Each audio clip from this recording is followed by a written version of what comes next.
ಸದ್ಯಕ್ಕಂತೂ ಬಿಡಲ್ಲ ಪಟ್ಟ. D K Shivakumar ಮುಂದಿನ ಹಾದಿ ಸ್ಪಷ್ಟ.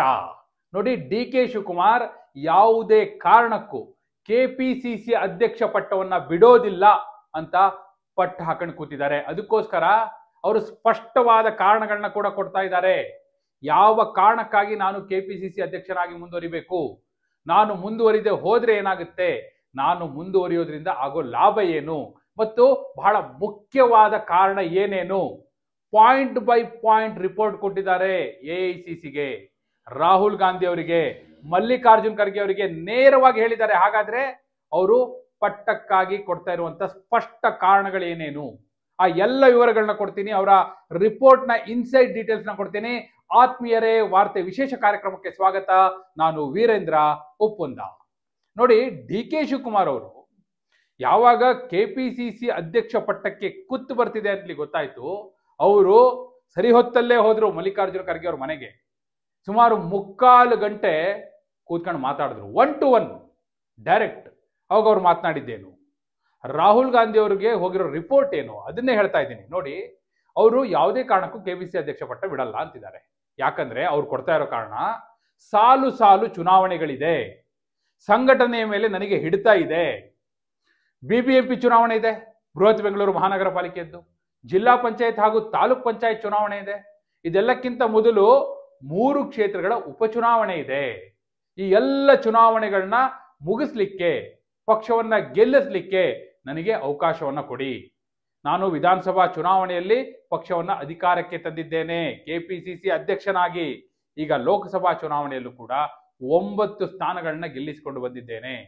ಹೀಗಿರುವಾಗ ಇನ್ನೊಂದು ಅವಕಾಶವನ್ನು ನನಗೆ ಕೊಡಿ ಅಂತ ಹೇಳಿ ಡಿ ಕೆ ಶಿವಕುಮಾರ್ ಇದು ಅಧಿಕೃತವಾಗಿ ಕೇಳ್ತಿರುವಂತದ್ದು.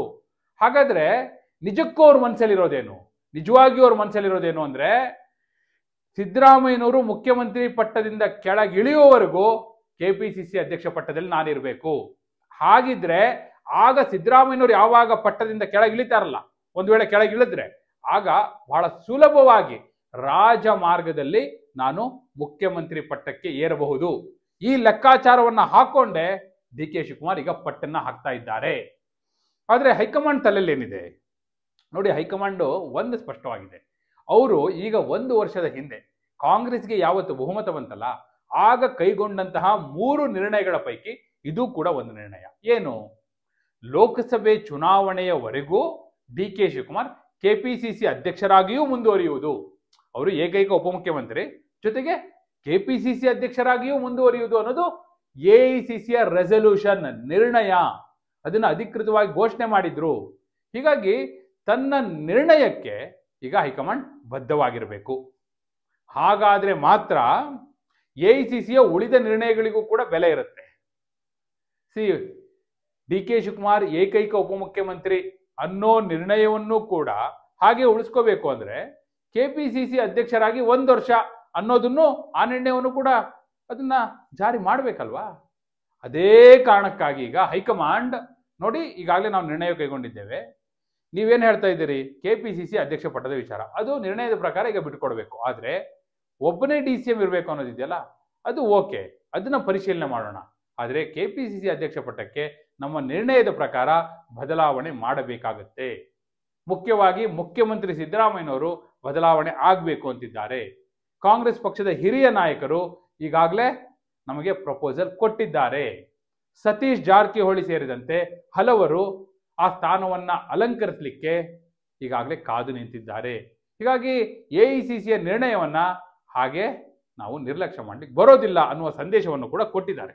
ಸ್ವಲ್ಪ ತಾಳ್ಮೆಯಿಂದ ಕಾಯಿರಿ. ನಾವು ಏಕಾಏಕಿ ರಾತ್ರೋರಾತ್ರಿ ಏನೋ ಮಾಡ್ತೀವಿ ಅಂತನೋ ಅಲ್ಲ, ನಾವು ಕೂಡ ಸಮಯವನ್ನು ತೆಗೆದುಕೊಳ್ತೇವೆ ಅಂತ ಹೇಳಿ ಅಂತಿಮವಾಗಿ ಒಂದು ನಿರ್ಣಯವನ್ನ, ಒಂದು ಸಂದೇಶವನ್ನ ಡಿ ಕೆ ಶಿವಕುಮಾರ್ಗೆ ಕಾಂಗ್ರೆಸ್ ಹೈಕಮಾಂಡ್ ಕೊಟ್ಟಿದೆ. ಏನು, ಎಐಸಿಸಿಯ ಪುನರ್ರಚನೆ ಆಗೋದಿದೆ.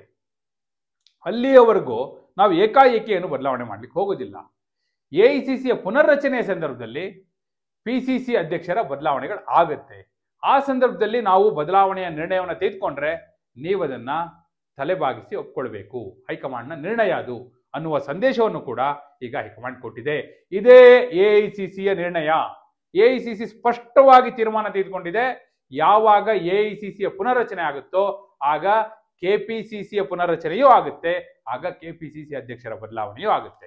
ಇನ್ನು ಎಐಸಿಸಿಯ ಪುನರ್ರಚನೆ ಯಾವಾಗ? ಈಗಾಗಲೇ ಆಗ್ಬೇಕು. ಯಾಕಂದ್ರೆ ಒಂದು ಲೋಕಸಭಾ ಚುನಾವಣೆಯಿಂದ ಇನ್ನೊಂದು ಲೋಕಸಭಾ ಚುನಾವಣೆಯವರೆಗೂ ಕೂಡ ಆ ಅವಧಿಯವರೆಗೂ ಪದಾಧಿಕಾರಿಗಳನ್ನ ಹೆಚ್ಚಿನದಾಗಿ ಮುಂದುವರಿಸ್ತಾರೆ. ಕೆಲವು ವಿಶೇಷ ಸಂದರ್ಭಗಳು, ಅಪರೂಪದ ಸಂದರ್ಭಗಳು, ಏನಾದರೂ ಅಪವಾದಗಳು, ಇಂತಹ ಸಂದರ್ಭಗಳನ್ನ ಹೊರತುಪಡಿಸಿ ಉಳಿದಂತೆ ಕಂಟಿನ್ಯೂ ಮಾಡಿರ್ತಾರೆ.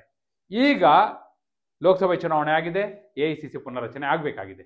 ಯಾವಾಗ ಬೇಕಾದರೂ ಪುನರ್ರಚನೆ ಮಾಡಬಹುದು. ಎಲ್ಲ ಸಾಧ್ಯತೆಗಳು ಕೂಡ ನಿಚ್ಚಳವಾಗಿದೆ. ಸ್ವಲ್ಪ ಸಮಯವನ್ನು ತೆಗೆದುಕೊಳ್ಬಹುದು. ಕರ್ನಾಟಕವನ್ನೂ ದೃಷ್ಟಿಯಲ್ಲಿಟ್ಟುಕೊಂಡು ಅವರು ಇಲ್ಲಿ ಚುನಾವಣೆಯನ್ನೂ ಗಮನದಲ್ಲಿಟ್ಟುಕೊಂಡು ಬೇಕಾದ್ರೆ 6 ತಿಂಗಳು ಕೂಡ ಕಾಯಬಹುದು. ಆ ಎಲ್ಲ ಸಾಧ್ಯತೆಗಳು ಕೂಡ ಇದೆ. ಸೊ ಇದು ಡಿ ಕೆ ಶಿವಕುಮಾರ್ ಅವರ plan. D K Shivakumar KPCC ಅಧ್ಯಕ್ಷ ಪಟ್ಟದಲ್ಲಿ ಮುಂದುವರಿಬೇಕು ಅನ್ನುವಂಥ ಪ್ಲಾನ್ ನಲ್ಲಿದ್ದಾರೆ. ಈ ಕಡೆ ಎಐಸಿಸಿ ಆ ಪಟ್ಟವನ್ನ ಬಿಟ್ಕೊಡ್ಬೇಕಾಗುತ್ತೆ ನಾವು ಹೇಳಿದಾಗ ಅನ್ನುವ ಸಂದೇಶವನ್ನ ಎಐಸಿಸಿ ಕೊಟ್ಟಿದೆ. ಈಗ ನೀವ್ ಹೇಳಿ ಏನ್ ಮಾಡಬೇಕು? ಎಐಸಿಸಿ ಕೆಪಿಸಿಸಿ ಅಧ್ಯಕ್ಷರಾಗಿ ಡಿ ಕೆ ಶಿವಕುಮಾರ್ ಅವರನ್ನೇ ಮುಂದುವರಿಸಬೇಕಾ ಅಥವಾ ಬೇರೆಯವ್ರನ್ನ ತರಬೇಕಾ? ಸತೀಶ್ ಜಾರಕಿಹೊಳಿ ಅವರು ಬರಬೇಕಾ? MB ಪಾಟೀಲ್ರು ಬರಬೇಕಾ? ಕೃಷ್ಣ ಬೈರೇಗೌಡರು ಬರಬೇಕಾ? ಇಲ್ಲ ಡಿ ಕೆ ಶಿವಕುಮಾರ್ ಅವರ ಸಹೋದರ ಡಿ ಕೆ ಸುರೇಶ್ ಬರಬೇಕಾ? ಅಥವಾ ಬೇರೆ ಯಾರಾದರೂ ಬರಬೇಕಾ? ನಿಮ್ಮ ಆಯ್ಕೆಯನ್ನು ಕಮೆಂಟ್ ಮೂಲಕ ತಿಳಿಸಿ. ಹಾಗೆ ನೀವಿನ್ನೂ ವಾರ್ತೆ ಚಾನಲ್ನ ಸಬ್ಸ್ಕ್ರೈಬ್ ಮಾಡಿಲ್ಲ ಅಂದರೆ ಈಗಲೇ ಸಬ್ಸ್ಕ್ರೈಬ್ ಮಾಡಿ. ಧನ್ಯವಾದ.